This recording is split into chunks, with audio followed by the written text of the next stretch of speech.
রব্বানা খালাকতা হাযা বাতিলা। চিন্তা করার পরে তুমি বলবে, হে রব, আপনি কোনো কিছুই আপনি বিনা কারণে সৃষ্টি করেন না। একসাথে বলবেন আল্লাহু আকবার। না হয় না, আরেকটু বলবেন। বিজ্ঞানীদের সৃষ্টি নিয়ে গবেষণা আছে। বিজ্ঞানীরা গবেষণা করতে করতে বর্তমান পৃথিবীর 4 লক্ষ প্রজাতির জীব এবং জীবন তারা খুঁজে পেয়েছে। কিন্তু কোন বিজ্ঞানী আজও পর্যন্ত বলতে পারে না এই জীবটা, এই প্রাণীটা অহেতুক সৃষ্টি করা হয়েছে। কে বলতে পারে? আজও পর্যন্ত কোন বিজ্ঞানী গবেষণায় ভেসে ওঠেনি যে এই জীবটা, এই জীবনটা আল্লাহ বেহুদা সৃষ্টি করেছে। অথবা তাদের বিশ্বাসী কোন স্রষ্টা নেই, তাদের বিশ্বাস। অনেক বিজ্ঞানীদের বিশ্বাসে কোন স্রষ্টা বলে কিছু নেই, কিন্তু আজও পর্যন্ত তারা প্রমাণ করতে পারে না যে কোন সৃষ্টি, কোন জীব, কোন জীবন উপকারী, বেহুদা এই জীব এবং জীবন তৈরি হয়েছে। আজও পর্যন্ত তারা প্রমাণ করতে পারে। রব্বানা মা খালাকতা হাযা বাতিলা।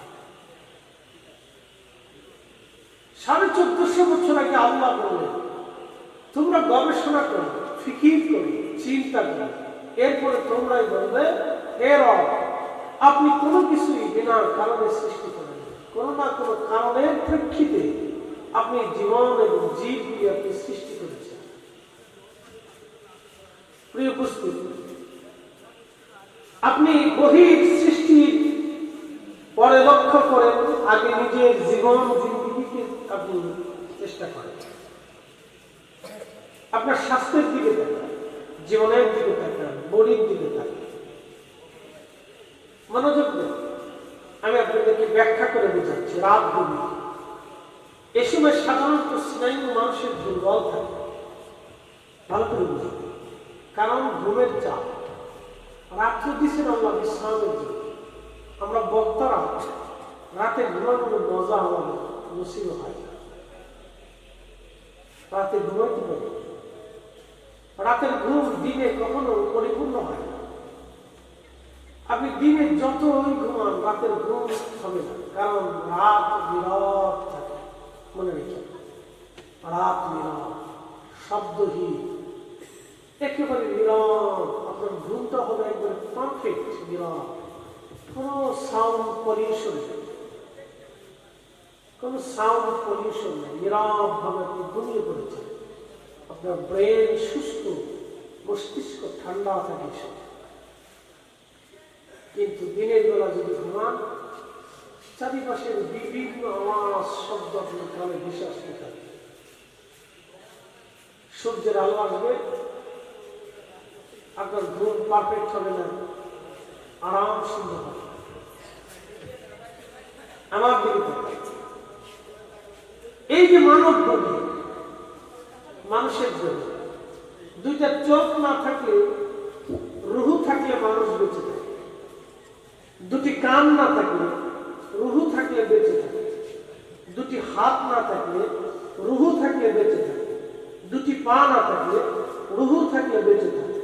কারো দুটো চোখ নাই, দুটো কানও নাই, দুটো হাতও নাই, দুটো পাও নাই,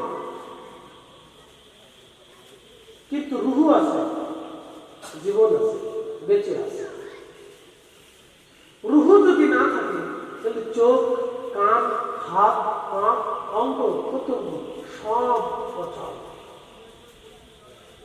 এবার বলেন, দেহ দামি না রুহু দামি? একসাথে জোরে বলেন, দেহ দামি না রুহু দামি? রুহু দামি। তাহলে রুহ আল্লাহ সৃষ্টির এক অপরিসীম পুত্র, আপনি আপনার নিজের দিকে তাকান। আমার ওয়াজের মূল প্রতিবদ্ধ আমি আপনাদেরকে নিয়ে আসছি। 3.5 ঘন্টার ওয়াজ আমি 10 মিনিটে শেষ করে দিচ্ছি। 3.5 ঘন্টার ওয়াজ আমি 10 মিনিটে শেষ করে দিচ্ছি। ভালো করে বলুন, দেহের থেকে রুহু দামি, রুহু আছে, জীবন সম্মান আছে, রুহু আছে, প্রধানমন্ত্রী আছে, রুহু আছে, সেনাপতি আছে, রুহু আছে, সম্মান আছে, রুহু নাই, আস্তে করে আপনার কবরে মৃত্যু দিয়ে। কথা ঠিক আছে? কোনো দাম নাই। আপনারা আর ঘরে রাখবেন, আর ঘরে রাখতেই পারবেন, যত দ্রুত সম্ভব আপনাকে কবরে দিবেন। এই রূহ হচ্ছে আল্লাহ সৃষ্টির এক অপারেশন কুদরত। এই রূহ আল্লাহর হুকুম, সে আল্লাহর হুকুমে দুনিয়াতে আসছে, আবার আল্লাহর হুকুম যখন আসবে তখন আবার সে চলে যাবে। তাকে কেউ ধরে রাখতে পারবে না, শেষ। তাহলে এবার বলেন, আল্লাহ আমাদেরকে কিসের জন্য পাঠিয়েছে? আমা খালাকতুল জিন্না ওয়াল ইনসা ইল্লা লিয়াবুদুন।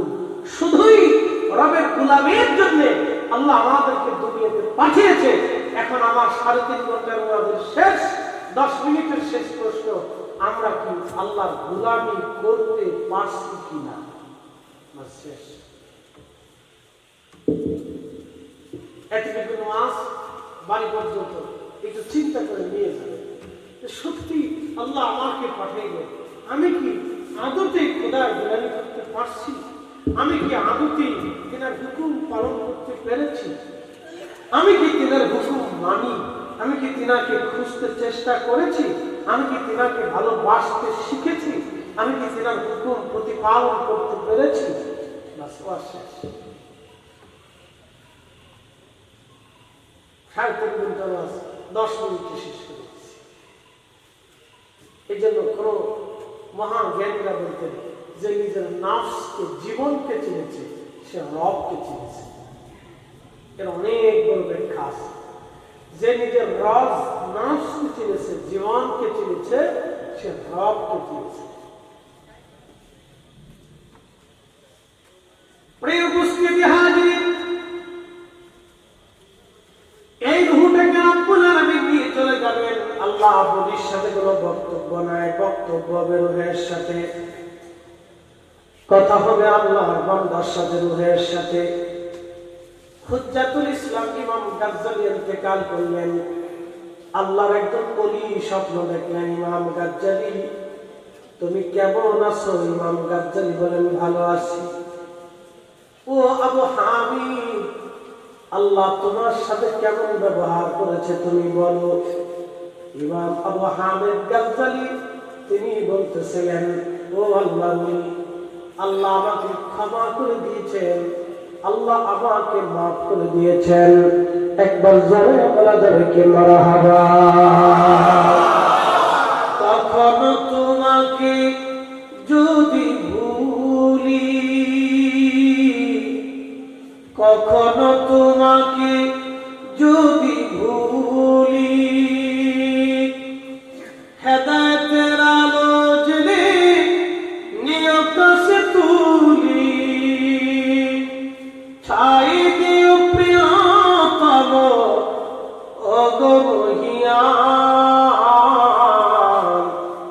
তুমি রহমান, তুমি মেহেরবান।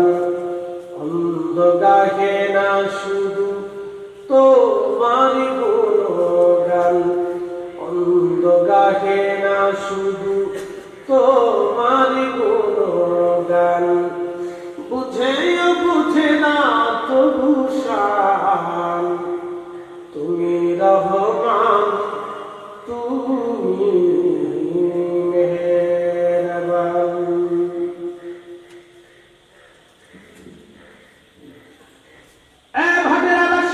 ইমাম গাজ্জালী রাদিয়াল্লাহু আনহু হুজ্জাতুল ইসলাম, যাকে ইসলামের দলিল বলা হতো।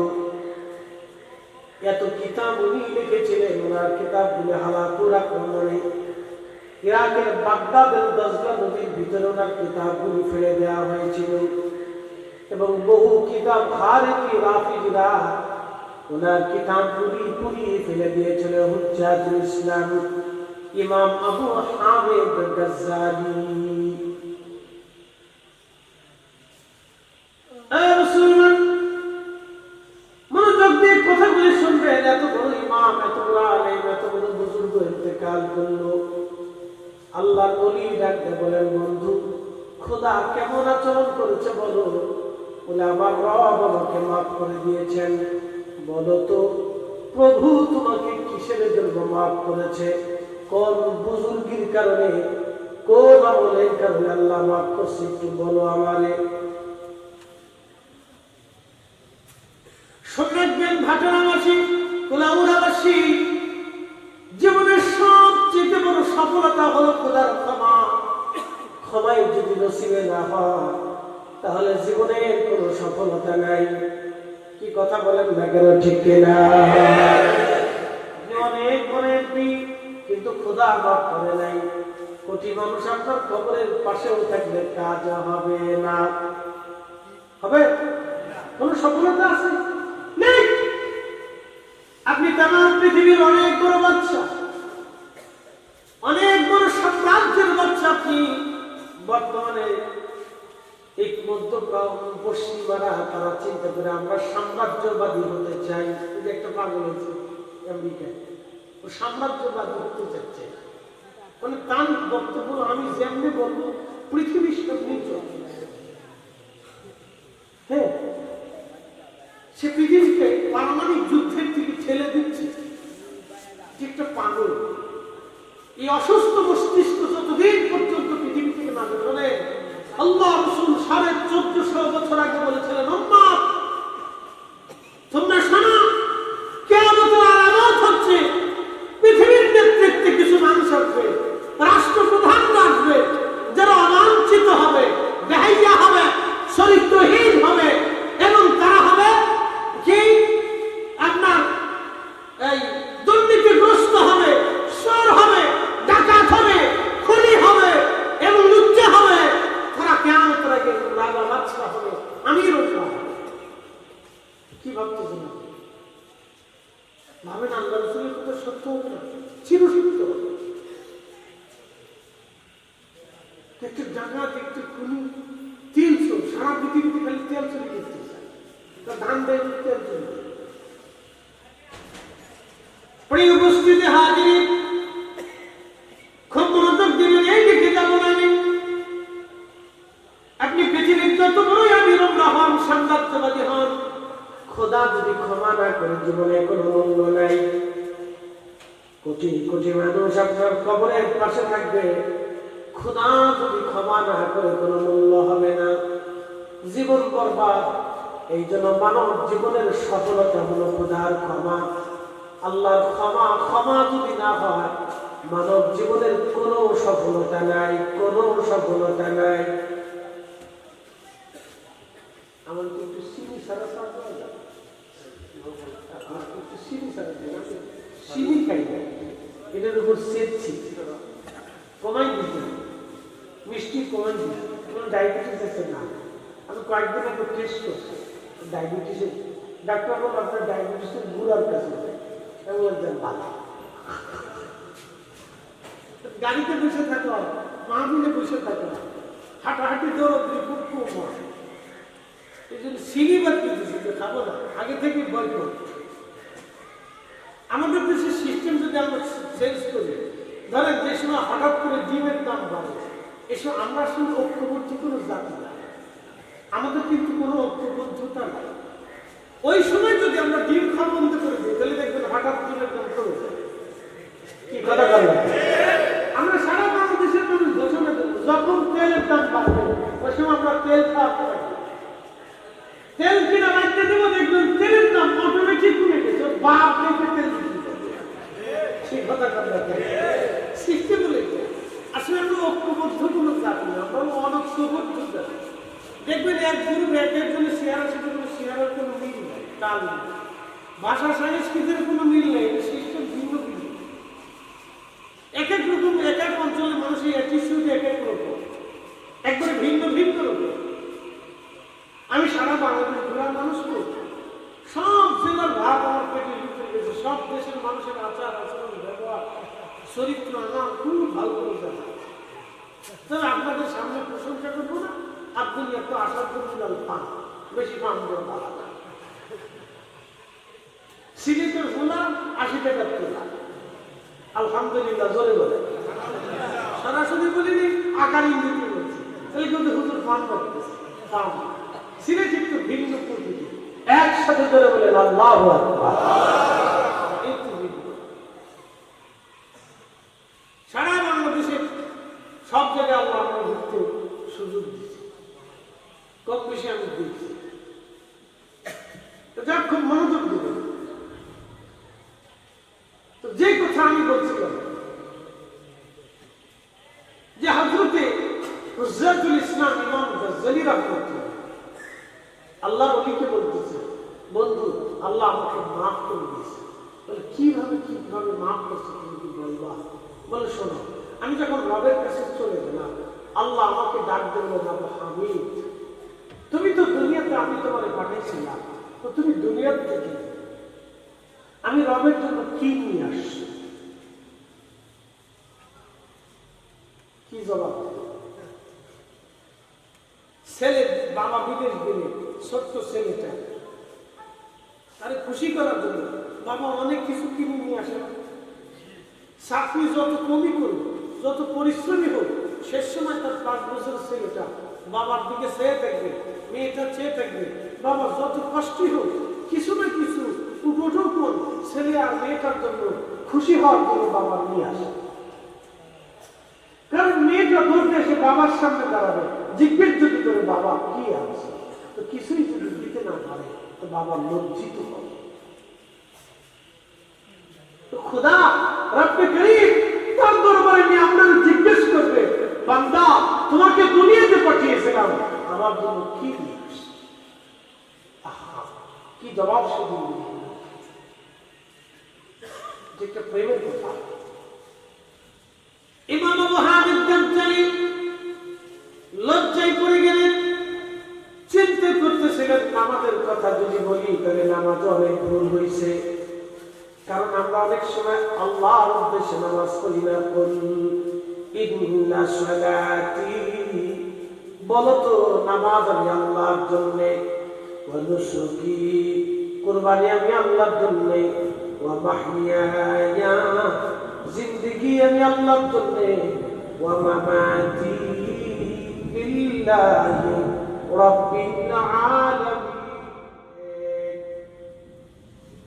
একসাথে বলি তো আলহামদুলিল্লাহ। মেঘকা আল্লাহ, আমরা কা আল্লাহ, মাহফিল কা আল্লাহ, পুলিশ চিন্তা কথা ঠিক আছে নি? কোন চিন্তা কারণ নাই, কোন চিন্তা নিশ্চিত বুঝে ওটা চিন্তা আমাদের করতে। মেঘ দেখে কেউ করিস মেঘের কোলে রোদ আছে। বিমান যখন যারা উঠেছে তারা দেখছেন মেঘের উপর দিয়ে বিমান উড়ে, অর্থাৎ মেঘের উপরে আগুন মেঘ যায়, ওটা ফাঁকা।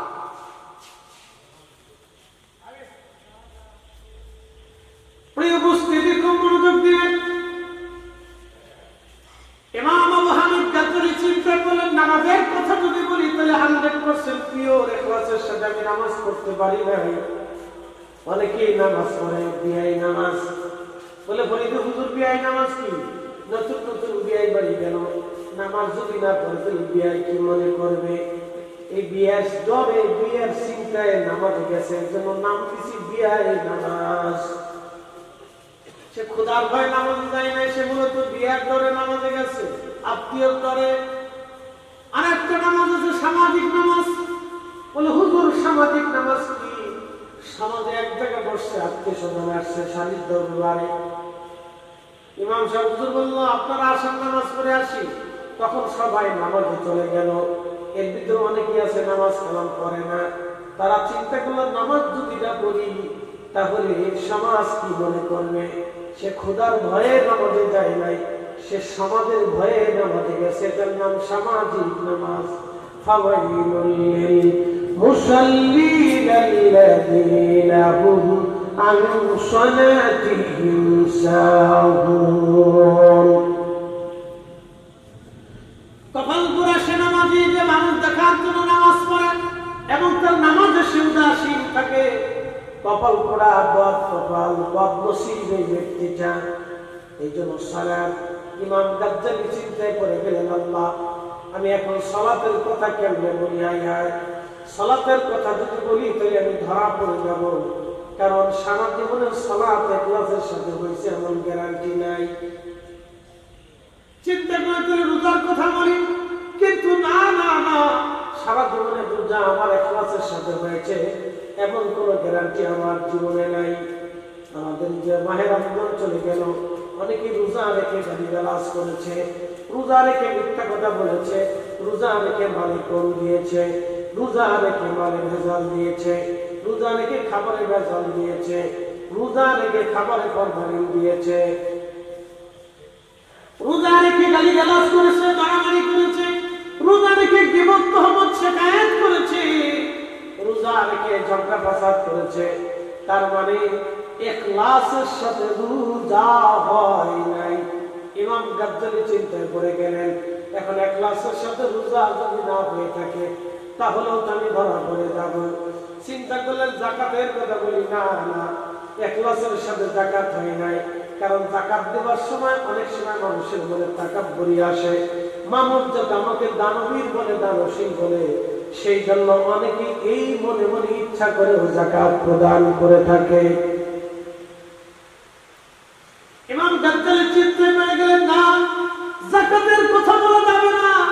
আমাদের দেশে অনেকে যাকাত দেয়, 150 টাকার লুঙ্গি গুলিস্তানে যদি যান তো দেখবেন যাকাতের মার্কেট আছে, 200 টাকার লুঙ্গি, 250 টাকার লুঙ্গি দেওয়া হয়। যে লুঙ্গিটা 1 মাস পরার পরে বেটা পেশাব করতে বসেছে, টানের চোখে সেরাত করে নিজে ফেরাত করে বেরিয়ে গেছে। কি কথা ঠিক আছে? এটা হচ্ছে যাকাত, মিস্টার যাকাত। শয়তানি চিন্তা করে বলি, আমার থেকে কত বড় শীতের, আমি 9 লক্ষ বছর ইবাদত করছি কিন্তু শীতেরই করি, এতে 60 বছর সিদ্দিকে বেপরে যাকাত আল্লাহ বাস্তব দিবে, তার ভিতরে এটা 2 নম্বরের সিদ্দিকে ভেজাল করে আছে, 2 নম্বর কাপড় ঢুকে ঢুকে, এই জন্য যাকাত দিতে হয় না। ভালো মাল থেকে যাকাত দিতে হয়, ইখলাসের সাথে যাকাত হয় না। তিনি ইমাম গাজ্জালি চিন্তা করেছিলেন, আমি ইখলাসের সাথে যাকাত যদি না হয়ে থাকি আমি লজ্জিত হতে। চিন্তা করলেন আমি হজের কথা বলি, অনেক গবেষণা করে ইমাম গাজ্জালি চিন্তা করে গেলেন, না, হজ তো আমার ইখলাসের সাথে হয় নাই, কারণ বহু হাজি হজ করার জন্য যায়, আরাফা থেকে হেঁটে মুজদালিফা, মুজদালিফা থেকে হেঁটে হেঁটে এরপরে জামাত, শয়তানকে পাথর মারার জন্য হাজি সাহেব সমস্ত শক্তি সঞ্চয় করে শয়তানকে পাথর মারে। তখন শয়তান দাঁড়ায় দাঁড়ায় দেখে আমার কে পাথর মারতে আসছে, দেখে এর ভিতরে কিছু হাজি আছে, সুই দেয়া হাজি, সুই দেয়া হাজি, সুই দেয়া হাজি ছিলেন 1 লক্ষ টাকা তারা 30,000 টাকা দেয়, 20,000 টাকা দেয়, তো টাকা নিবি, টাকা দিবি বলে কত দিবি, তো 20 দিবি।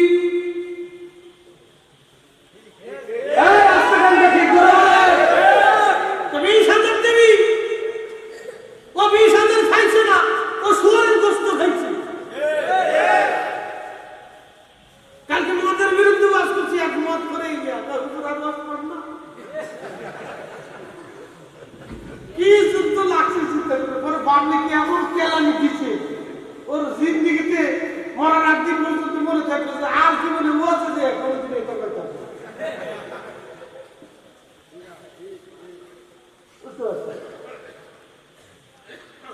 বুঝে না, আমরা তো আপনাদের বাঁচার জন্য বলি, কি কথা ঠিক আছে না বলবো, আপনি কম খান, হয়তো আপনি 6 পদের তরকারি দিয়ে খাবেন, আপনি 3 পদের তরকারি দিয়ে খান, বা সুদের টাকা লাগে না, ঘুষের টাকা দিয়ে, অন্যের জমি মারা টাকা দিয়ে, সম্পদ মারা টাকা দিয়ে সন্তানের জন্য জমা করে রাখে কেমন